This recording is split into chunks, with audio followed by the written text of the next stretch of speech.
साल 2024 में माघ माह के कृष्ण पक्ष की एकादशी को सटतिला एकादशी कहा जाता है। यह व्रत 6 फरवरी 2024 को किया जाएगा। इस दिन भगवान विष्णु की विधि विधान से पूजा की जाती है।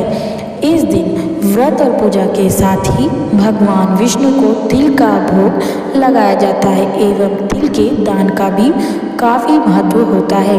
धार्मिक मान्यता है कि सटतिला एकादशी के दिन तिल का दान करने से स्वर्ग की प्राप्ति होती है और इस दिन जो व्यक्ति जितना तिल दान करता है उसे उतने हजार वर्ष तक स्वर्ग में स्थान प्राप्त होता है। सटतिला एकादशी व्रत की कथा। भगवान श्री कृष्ण के श्रीमुख से एकादशियों का महात्म्य सुनकर श्रद्धापूर्वक उन्हें प्रणाम करते हुए अर्जुन ने कहा, हे केशव, आपके श्रीमुख से एकादशी की कथाओं को सुनकर मुझे असीम आनंद की प्राप्ति हुई है। हे मधुसूदन, कृपा करके अन्य एकादशियों का महात्म्य सुनाने की भी कृपा करें। हे अर्जुन, अब मैं माघ मास के कृष्ण पक्ष की सटतिला एकादशी व्रत की कथा सुनाता हूँ। एक बार दालव्य ऋषि ने पुलस्त्य ऋषि से पूछा, हे ऋषि श्रेष्ठ, मनुष्य मृत्युलोक में ब्रह्म हत्या आदि महापाप करते हैं और दूसरे के धन की चोरी तथा दूसरे की उन्नति देखकर ईर्ष्या आदि करते हैं। ऐसे महान पाप मनुष्य क्रोध, ईर्ष्या, आवेग और मूर्खतावश करते हैं और बाद में शोक करते हैं कि हाय, यह हमने क्या किया। हे महामुनि, ऐसे मनुष्यों को नरक से बचाने का क्या उपाय है?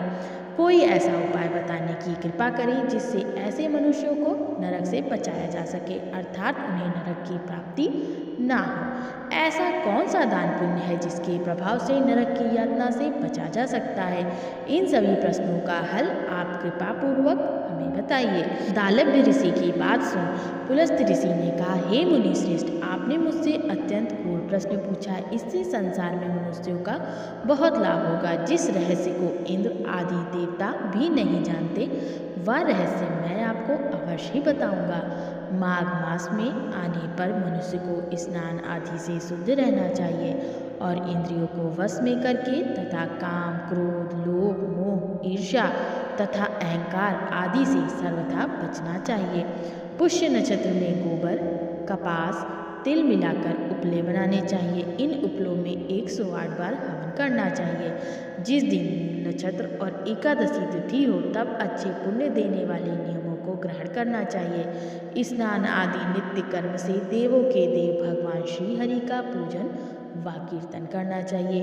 एकादशी के दिन उपवास करें तथा रात को जागरण करें और हवन करें। उसके दूसरे दिन धूप, दीप, नैवेद्य से भगवान श्री हरि की पूजा अर्चना करें तथा खिचड़ी का भोग लगाएं।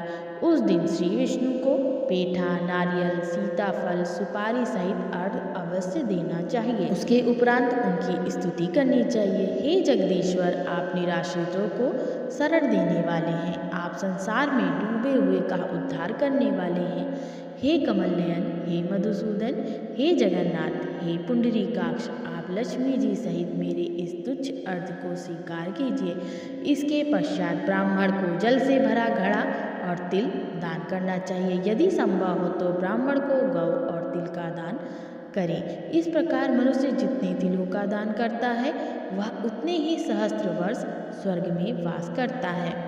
तिल से स्नान, तिल की उपटन, तिलोदक, तिल का हवन, तिल का भोजन और तिल का दान, इस प्रकार 6 रूपों में तिल का प्रयोग सटतिला कहलाती है। इससे अनेक प्रकार के पाप नष्ट हो जाते हैं। इतना कहकर पुलस्त्य ऋषि ने कहा, अब मैं एकादशी की कथा सुनाता हूँ। एक बार नारद मुनि ने भगवान श्री हरि से सटतिला एकादशी का महात्म्य पूछा। वे बोले, हे प्रभु, आप मेरा प्रणाम स्वीकार करें। सटतिला एकादशी के उपवास का क्या पुण्य है, उसकी क्या कथा है, कृपा करके मुझसे कहिए। नारद जी की प्रार्थना सुन भगवान श्री हरि ने कहा, हे नारद, मैं तुम्हें प्रत्यक्ष देखा सत्य वृतांत सुनाता हूँ, ध्यान पूर्वक श्रवण करो। बहुत पहले मृत्युलोक में एक ब्राह्मणी रहती थी। वह सदा व्रत उपवास किया करती थी। एक बार वह 1 मास तक उपवास करती रही। इससे उसका शरीर बहुत कमज़ोर हो गया।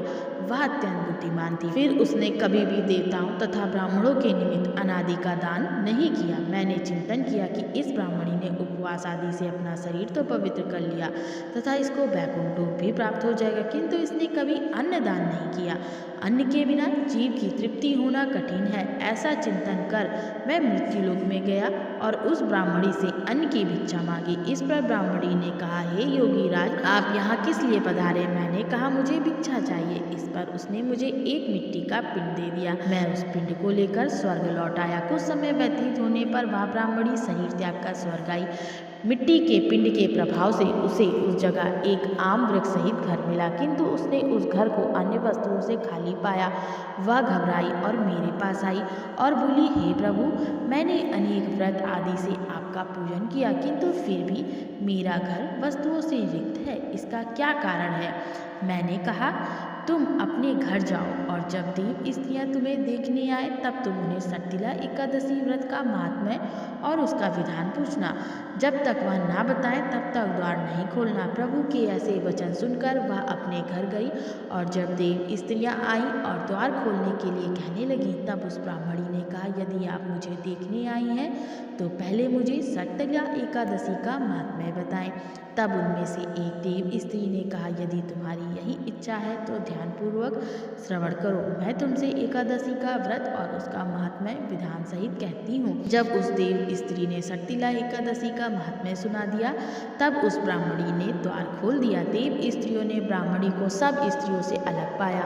उस ब्राह्मणी ने भी देव स्त्रियों के कहे अनुसार सट्टिला एकादशी का उपवास किया और उसके प्रभाव से उसका घर धन्य धान से भर गया। अतः हे पार्थ, मनुष्यों को अज्ञान को त्याग कर सट्टिला एकादशी का उपवास करना चाहिए। इस एकादशी को व्रत करने वाले को जन्म जन्म की निरोगता प्राप्त होती है। इस उपवास से मनुष्य के सभी पाप नष्ट हो जाते हैं। इस एकादशी के दिन भगवान विष्णु के पसीने से उत्पन्न तिल का 6 प्रकार से प्रयोग किया जाता है, जिससे व्यक्ति इस लोक में सभी सुख प्राप्त करके मोक्ष को प्राप्त करता है और उसके समस्त पाप नष्ट होते हैं तथा साथ ही वाचिक, मानसिक और शारीरिक 3 तरह के पापों से मुक्ति मिलती है। तो आइए जानते हैं सट्टिला एकादशी पर तिल के 6 प्रकार के उपयोगों के बारे में। सबसे पहला है तिल से स्नान। इस दिन प्रातः सर्वप्रथम स्नान वाले जल में कुछ गंगा जल की बूंदें डालकर सफ़ेद तिल मिलाकर उसके बाद ओम नमो भगवते वासुदेवाय मंत्र का जप करते हुए स्नान करें। दूसरा है तिल मिश्रित जल से देवताओं का अभिषेक करना चाहिए। इस दिन तिल को पीसकर गाय के कच्चे दूध में तिल मिलाकर भगवान का अभिषेक जरूर करें। तीसरा है तिल से हवन।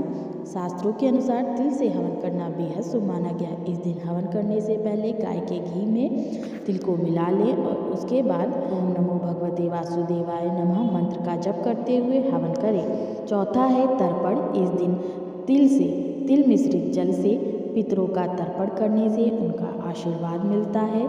पांचवा है तिल का दान। शास्त्रों में उल्लेख है कि जो भी व्यक्ति इस दिन तिल का दान करता है उसे स्वर्ग की प्राप्ति होती है। एकादशी के दिन जितने तिलों का दान किया जाता है उतने ही पाप नष्ट होते हैं और उतने ही साल के लिए स्वर्ग लोक में स्थान प्राप्त होता है।